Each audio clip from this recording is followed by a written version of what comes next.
Putang ina mo kaming mga OFW ay wala talagang utang na loob sa presidente. Marami ngayon sa mga OFWs ang nasaktan at nagalit sa kontrobersyal na pahayag di umano ni Representative Kong Swan na di umano walang utang na loob ang mga OFWs kay Pangulong Bongbong Marcos Jr. Kayo ang walang utang na loob. Simple mga katulong kami pero may ambag kami sa bayan, hindi kami kagaya nyo. Palamunin ng bayan.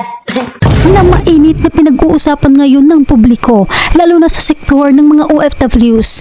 Marami ang naglabas ng saloobin. Hindi nila matanggap na bansagan silang walang utang na loob. Hoy, tuan, kami pa magkakautang na loob?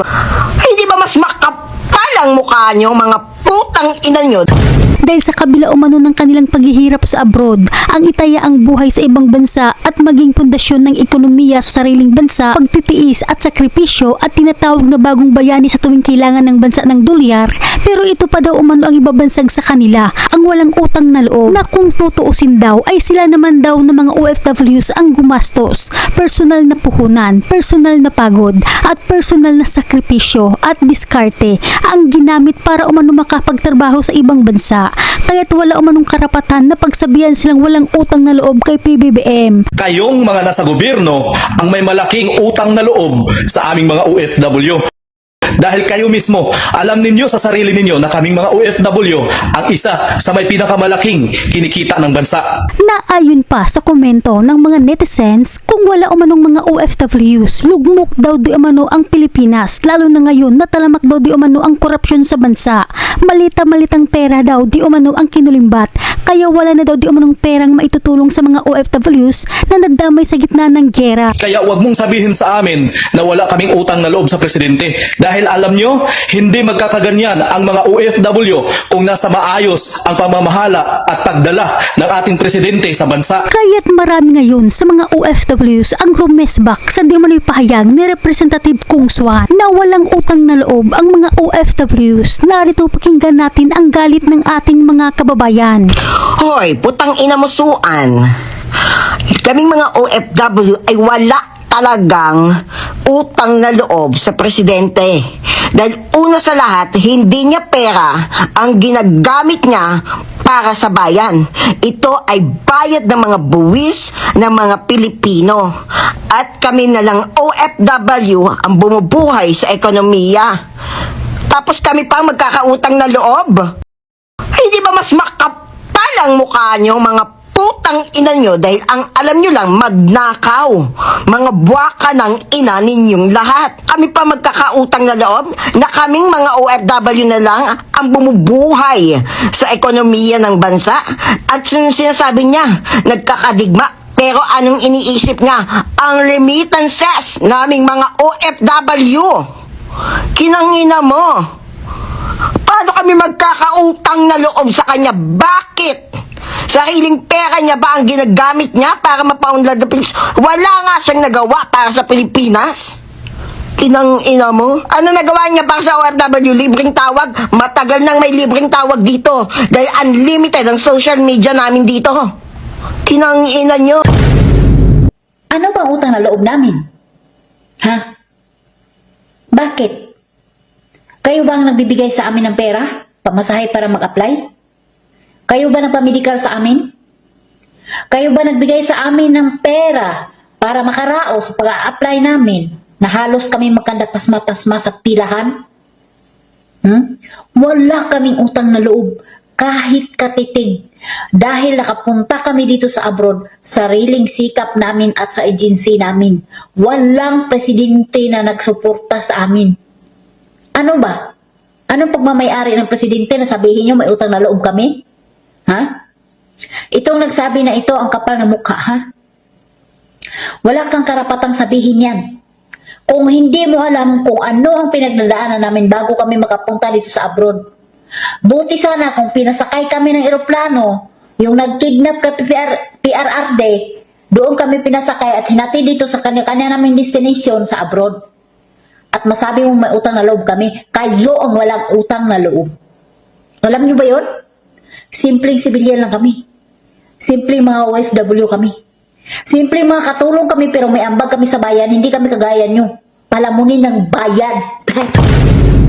Nung nag-a-apply kami, nagbibigay ba kayo ng pambili ng tubig? Nung nagpamedikal kami, nag-abot ba kayo kahit piso pang-ambag sa pagpamedikal namin?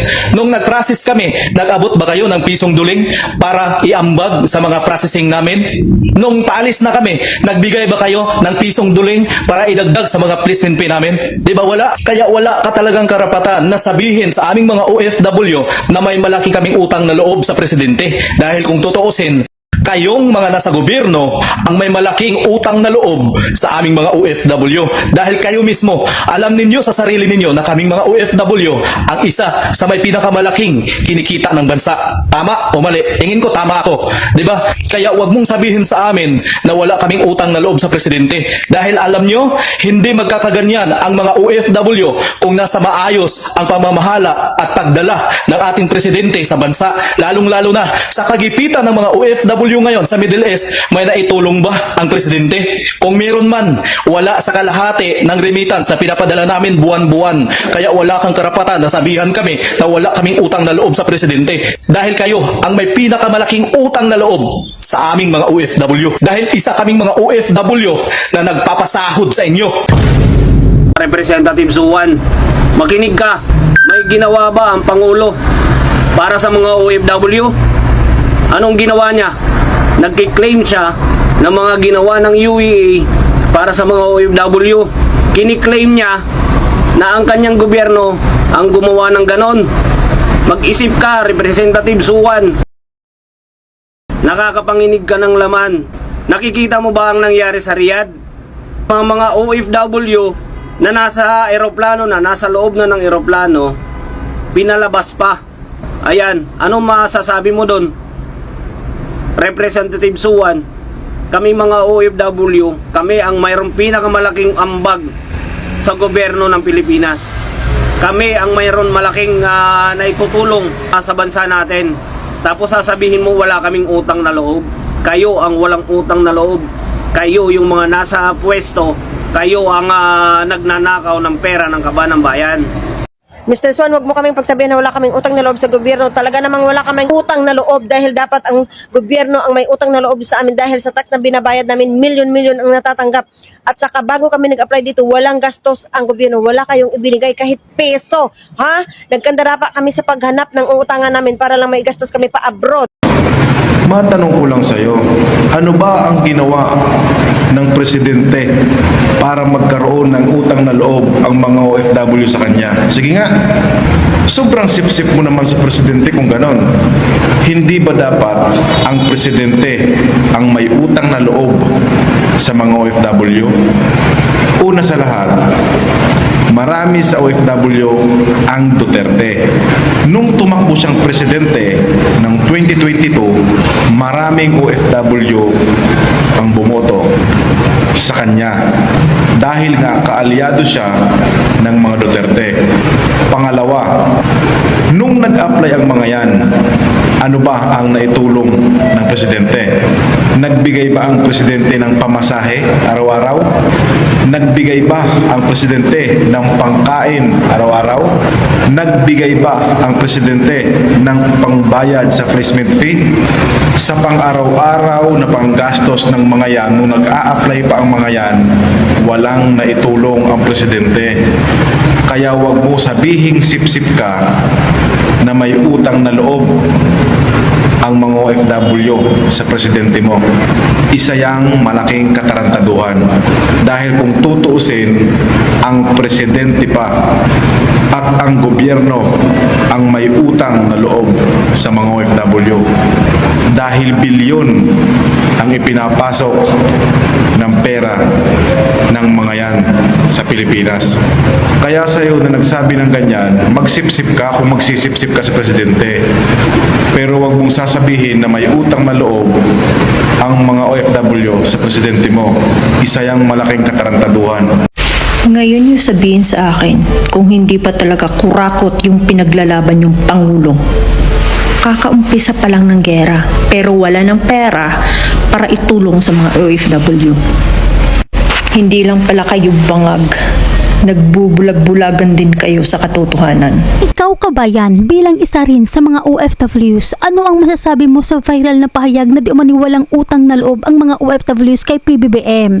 Pakikomento ang inyong saloobin at pananaw. Salamat at palagi po kayong mag-ingat kung saan man kayo ngayon.